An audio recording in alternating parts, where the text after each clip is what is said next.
ZTE delivered a seriously impressive mid-ranger this year with the Axon 7. This company is on a mission to drive high-quality phones to even lower price points, and the follow-up gadget we're playing with today is the little brother Axon 7 Mini. Getting it out of the box, this is still a very nicely accessorized device.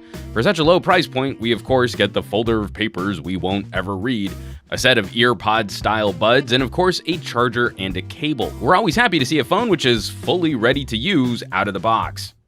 In the hand, this phone doesn't much feel like the Mini options of old. This device represents a modest size reduction from the main Axon 7, a 5.3-inch screen, and nearly identical thickness to the full-sized Axon, which is only about 4 millimeters taller and wider than this Mini.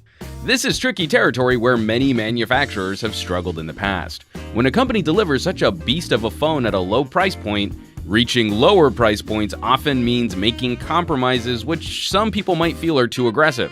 We're all emotionally holding our phones to higher and higher standards every year. In terms of style, even though you're spending $100 less, it's exciting to see almost no difference in terms of build quality and design.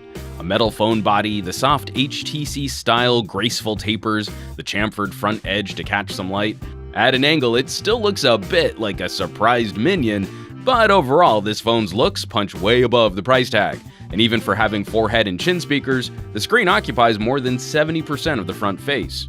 As mentioned, we still retain the front stereo speakers in addition to the rear-mounted fingerprint sensor and the card tray, which supports either 2 SIMs or a SIM and a micro SD. This chipset is definitely not a powerhouse, and this lack of horsepower resulted in one of the longest first boots we've seen in testing. The initial setup runs quick though, and we're dropped right into ZTE's skin. The software here recalls some of the organization which we haven't always enjoyed on HTC and LG skins. It's just similar enough to stock Android that there shouldn't be too many missteps getting around the phone, but just different enough in design that it takes a little time to get used to where things are. After loading up some apps, happily our initial use has been relatively snappy. Of course, we have some concerns. Just how much of a Mini is this Mini? Many generations of smaller sibling phones in the past represented severe compromises. With the main Axon representing such a great bargain, what exactly did ZTE trim here to get to that lower price point? Looking ahead to our future review and some possible comparisons, we'll definitely be examining the audio situation. Where the Axon 7 was a monster, we're skeptical that the Mini fully inherited that audio prowess.